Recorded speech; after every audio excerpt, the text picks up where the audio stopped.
that would be like a player would maybe say, Right. "Oh, I want to play this again." Mm-hmm. That has happened, but I've never ever. There has been no.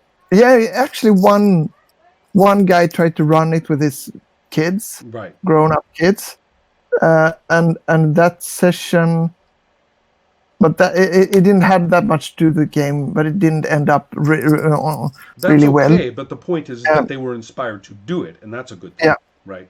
So So and so with this in mind, we Mm. have enough in place where finally we can go back to the details of the conflict resolution and see what I asked about before, or what I referred to before, which is exactly how do the consequences roll into the fiction going forwards, so that we resolve the situation and we know what will be set up because of it in some ways. Now, the difficult thing, or I should tell you, many people can't get this far, and they need help to get to this point of the conversation. They are distracting themselves by 100 things, or there are answers that they never, to questions they never thought of before.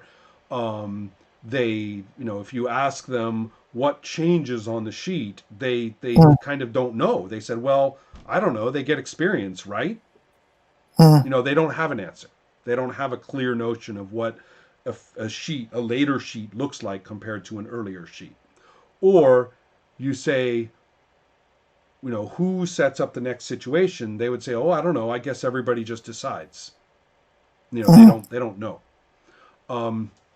So you are not in this situation. I have specified most of those stuff pretty well, but that's and I have a kind of one aspect of what actually happens in the story, what happens on the sheet. You get like add one stress, you get an extra, you get this bonus, and then I have one column that says who decides. Right. No, that makes perfectly good sense. And so here are the things that I am interested in if we continue. And I don't need them now, today, but things that I'm interested in if we continue. Which is, I would love to know if you were to arbitrarily pick several cards, then I would say, what is the list that I need to read from? Remember you said there are lists that we answer questions? Yeah. That is a critical thing in this game. Yeah. And I'm very interested in what those lists ask. Yeah. And I'm also interested in looking now at a character sheet, because now that you have described certain things about the processes of play, you see, if I look at the sheet in a vacuum, then it's not very helpful. But if I look at the sheet now, I can say, oh, now I understand that this is an instrument and what I will be doing with it. And so I'm very interested in what that looks like as well. So do you see that the more I know about these things, the more we are going into the conflict resolution, the guts of the conflict resolution, completely oriented. Because if I understand what changes on my sheet from here to here, and I understand what happens in a situation from here to here, and what those are, now I can look at the conflict resolution and we can make judgments about it. If we don't know those things, you can't make any judgments about it. No. Right. So that's why I'm saying it for last. Yeah. One thing that we should maybe not discuss it now, because I said that the game is to some degree hard on the game master, because you have to be, and that was why last I have a night, note about that right here. Yeah. Right. I'm not so sure I believe you. There's also no, but there's also one thing that is that I, to my surprise, I must say, was hard on the players, and that is writing established things about your character, because there's a very nice mix of gamey stuff and narrative stuff in that, because it's used when you decide what kind of value on the dice how many establishments can I relate to what I'm doing. Right. That is the way you say, do I use a 4-sided dice or do I use the D12? Mm-hmm. So that's a very simple way to do it, but when you understand that, you see, if you make an establishment that says I'm good at everything, you could theoretically use that Right. every time. This is where okay, right. Or this on the other issue, side, right. This issue has been raised and debated, and I think productively debated before, in my experience. And so therefore we can look at it, but not until I see a sheet and the list of questions. Right? Yeah. So if for next time, if you were to pretend you were the group and just draw 4 cards, how many cards do you draw? Yeah. 5? You draw One you per draw two cards each. So you, as a game master, I see 6 cards, and I know okay, right. 3 will be So paid. if you were to arbitrarily pick a pack and then arbitrarily draw 6 cards, and then show me the list that I am looking at for the questions I need to answer, then I will be in a very good place very quickly to go, surprisingly, to the conflict resolution. And we can talk a little bit about these difficulties, why it is hard on the GM, why it is hard on the players, what things we might want to solve about that, but also what things we might want to leave it hard, right? Yeah, that's I want it to be hard, That's but right. I want to. There's difficult and there's effort. Yeah, It's and better to make things that are not difficult, but that doesn't mean you have to take away all the effort. I have one. I think I've discussed it that's important for this. Everything in this game is on Google Drive, and it's in different documents and stuff like that. Right. And most of it is in Swedish. Right. Well, you see, I am not very interested in going through all the documentation at this point. I'm much more interested in, because you can go through that anytime you want, right? You can work with it as you see fit. I am more interested in asking the right questions. In other words, I am not co-designing the game. No. Right. I'm not changing any documents. I am not reviewing the documents. I'm not editing anything. I am much more interested in the experiential side of it. Yeah. So at this point, I am asking if you could select 6 cards from a single pack, and then show me a character sheet and show me the lists of questions that I need to answer. If I were playing. If I have those, then we are completely ready. But to make things easier, then I would like to, because I have one deck of cards that is in English that you played before. So, and that is, I'm looking at this document now. Right, but I'm saying you should send them to me later, not now. No, I know, but I think this.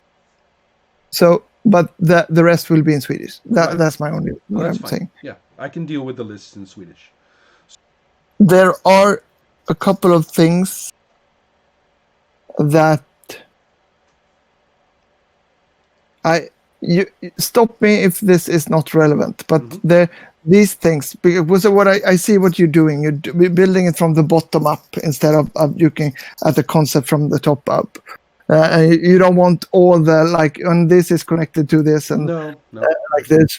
Because I will discover those as we go, if necessary. Yeah, right. Because there is the thing when I, the reason that I got am I actually making a game where it's really hard to avoid intuitive continuity. Yes. We don't know that yet, No. and I have that question in mind, but I have a timed phase of our conversation where we will be able to evaluate it, and that's not because yet. no. So what I was wondering was, because you understand all these the things, because we are still in the more general sense, because I have the 3 phases where each player in each phase choose one of their 2 cards. Yes. I want the phase to be about this. Yeah. And in I don't know if I should describe the because that's mechanic on this level. Right. Here's my question. When do we do that? When do we play the cards? Yes. As I understand it, so far all 6 of the cards have been available to the Game Master, correct? Yeah. Okay. Yeah, and it's so also now very. You're talking about each person gets their 2 cards back. No, but yeah. Okay. No, not exactly. They are open to everyone. I get that. But, I'm not talking about closed or open. I'm just talking about use it. Stay general. Stay loose with the idea. All 6 of them are laid out. The Game Master looks at all of them. Yep. And everybody has answered questions to make their characters and things. Yep. Then we have the thing that we talked about where the Game Master says, now we're opening with you Lost in the Desert. And everybody, of course, is going to say, that makes a lot of sense. We've looking at all of our answers and things. Of course, we're lost in the desert. That sounds great. Yeah. And so you are continuing.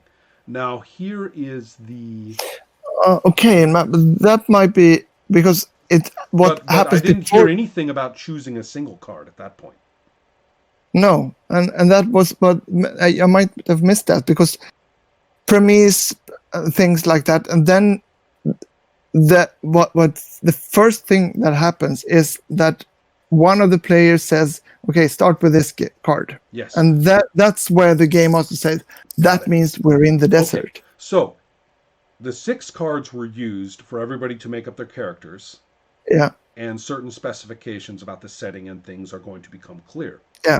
Then each person takes one of their cards and says, we're using that one. And that's where the Game Master says, okay, you're lost in the desert. That's fine. Yeah. That's fine. I actually don't think that's very... And it doesn't change I know that that's much. no, it doesn't. I'm saying that I appreciate that. And at some point, sooner or later, you can tell me when, it doesn't matter, but at some point, sooner or later, the other card will come into play. Yeah. Okay. And we can talk more about that as it goes, and that's fine. These are ways of sharing or getting information to use situational authority. They are instrumentation of situational authority. And that's great. That's great. But again, that's also in some ways, it's a bit of a way things change because you're changing into new situations with a different emphasis. So that's great. But at the moment, I'm interested in, for our next session, I'm very interested in being in the middle of the encounter with the Sandworm women. Yeah. In the middle of it. I understand. And then we are going to see all the different things that will be jumping around from person to person at the table. Yeah.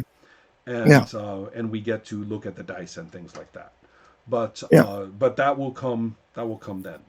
So until then, between this discussion and the next one, it will be very useful for me to get the list of questions and also, the cards.